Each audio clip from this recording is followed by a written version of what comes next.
Assalamualaikum warahmatullahi wabarakatuh. Perkenalkan, nama saya Sukmawati. Saya dari jurusan Teknik Pertambangan Universitas Bangka Belitung. Pada video kali ini, saya akan menjelaskan tentang studi kompaksi batuan penutup untuk pencegahan terbentuknya air asam tambang pada metode enkapsulasi.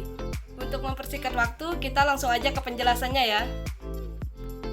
Lokasi penelitian pada pertambangan batubara PT Adaro Indonesia di Kalimantan Selatan.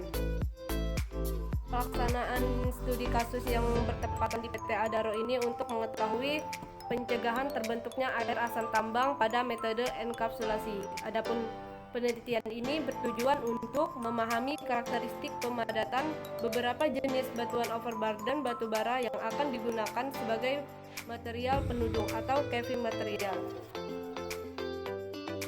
Baiklah, kita langsung ke latar belakangnya. Kegiatan pertambangan, terutama penambangan dan pengolahan serta pemurnian merupakan kegiatan yang berpotensi menimbulkan dampak lingkungan penting terhadap lingkungan hidup. Kegiatan penambangan dicirikan dengan aktivitas penggalian dan penimbunan. Kegiatan penggalian dan penimbunan akan menyebabkan terdedahnya atau eksposur bagian-bagian dari batuan sehingga memungkinkan kontak dengan udara atau air hujan, sehingga terjadi proses pelapukan yang jika terjadi pada batuan dalam jangka waktu yang tertentu akan menyebabkan terjadi perubahan fisik dan kimia batuan.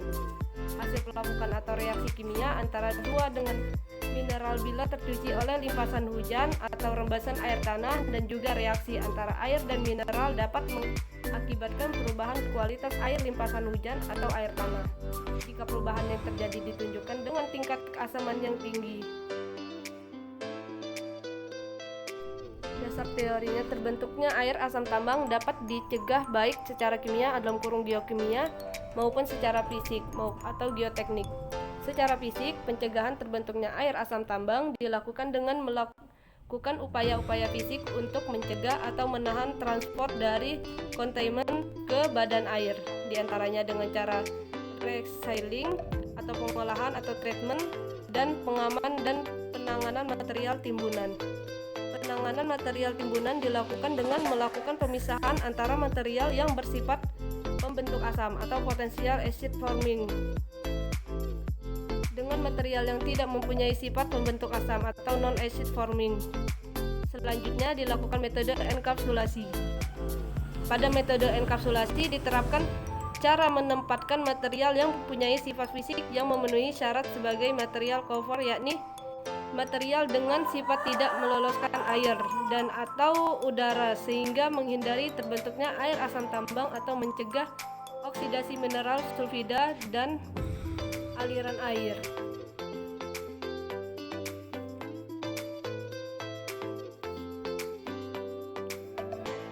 Sampel diambil di PT Adaro Indonesia Blok Penambangan Wara 1. Sampel yang diambil sebanyak 8 sampel. 2 sampel diambil dari pit 1, 4 sampel diambil dari pit 2, dan 2 sampel diambil dari lokasi penimbunan.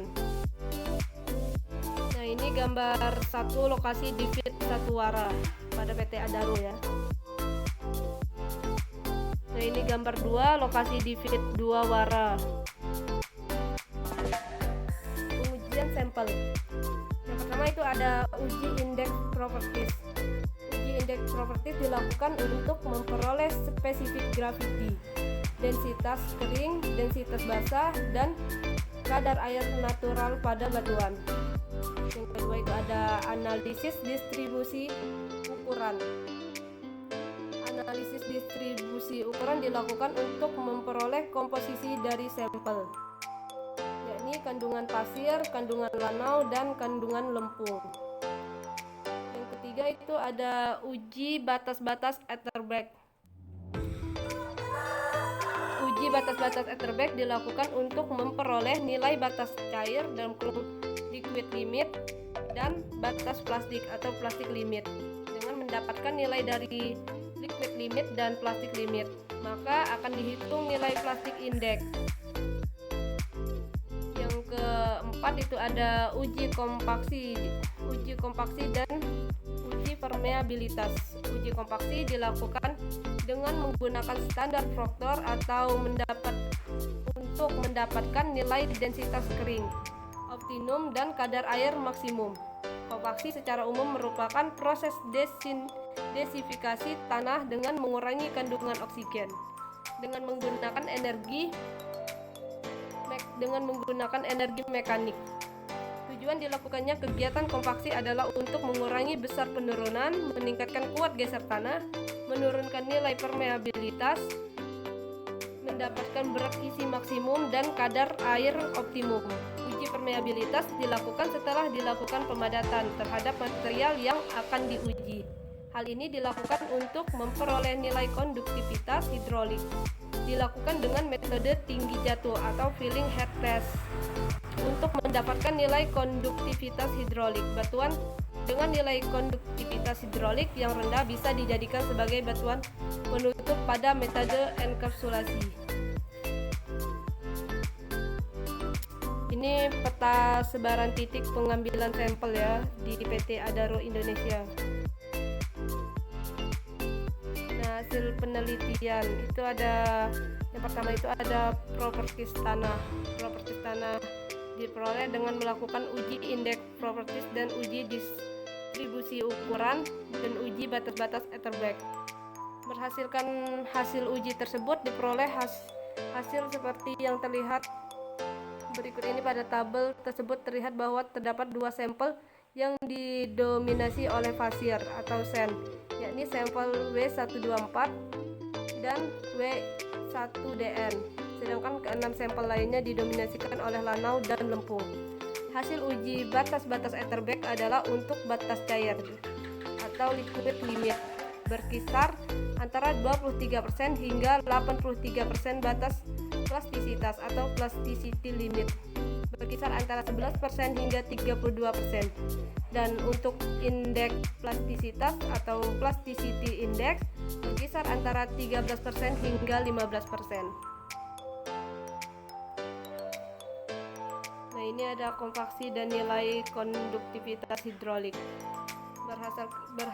Berdasarkan hasil uji kompaksi diperoleh densitas kering atau dry density terendah dimiliki oleh sampel W122, W121 dan W112 yang berkisar antara 1,36 hingga 1,57 gram per cm3. Sementara yang tertinggi adalah pada W124 dan W1DN dengan kisaran antara 1,67 hingga 1,95 gram per cm3, dengan kadar air terendah dimiliki oleh W124 dan W1DN yang berkisaran antara 6,41 hingga 14,95%, dan yang tertinggi dimiliki oleh W122 dan W112 yang berkisar antara 18,60 hingga 26,17%.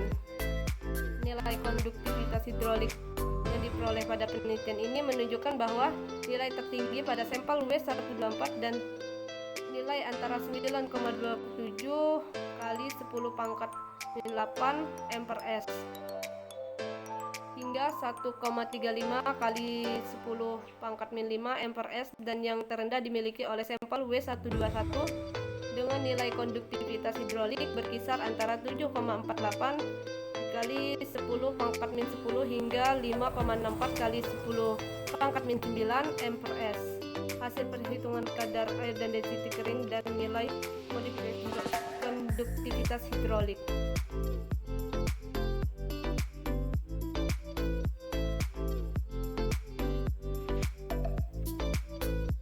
Kita langsung ke pembahasannya ya. Berdasarkan hasil penelitian yang dilakukan oleh Mitchell dan kawan-kawan itu tahun 1965 dan Benson dan kawan-kawan 1994 menunjukkan bahwa nilai konduktivitas hidrolik sangat berkaitan erat dengan kandungan air dan energi kompaksi yang diberikan. Semakin tinggi kadar air hingga mencapai kondisi optimum atau semakin tinggi energi kompaksi yang diberikan, maka nilai konduktivitas hidrolik akan semakin rendah.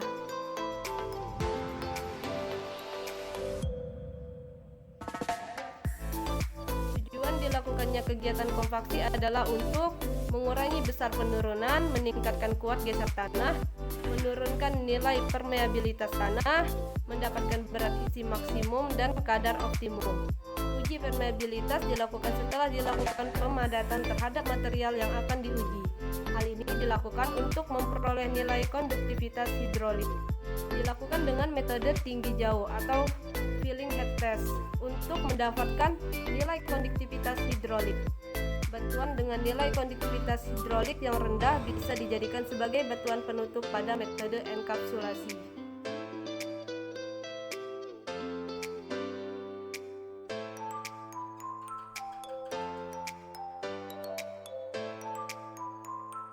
Berdasarkan hasil klasifikasi menurut klasifikasi USGS, sampel yang akan ada dikelompokkan dalam 3 tipe tanah. Jenis pertama adalah yang dinominasi pasir, kemudian yang termasuk pada tipe CL atau Inorganic Classic of Medium Plasticity, dan jenis terakhir adalah CH atau Inorganic Class of High Plasticity.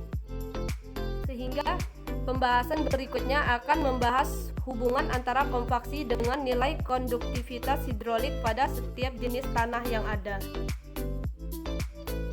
Hubungan kompaksi terhadap nilai konduktivitas hidrolik menunjukkan bahwa dengan adanya penambahan kadar air terjadinya juga penurunan nilai konduktivitas hidrolik. Nilai konduktivitas hidrolik akan mencapai titik minimum ketika berada pada titik kadar air optimum. Baiklah, kesimpulannya berdasarkan hasil klasifikasi menurut USGS, sampel yang ada dikelompokkan dalam 3 tipe tanah. Jenis pertama adalah yang dinominasi pasir, jenis kedua adalah tipe CL, dan jenis ketiga adalah CH. Kesimpulan yang kedua itu ada hubungan kompaksi terhadap nilai konduktivitas hidrolik menunjukkan bahwa dengan adanya penambahan kadar air terjadinya juga penurunan nilai konduktivitas hidrolik. Nilai konduktivitas hidrolik akan mencapai titik minimum ketika berada pada titik kadar air optimum.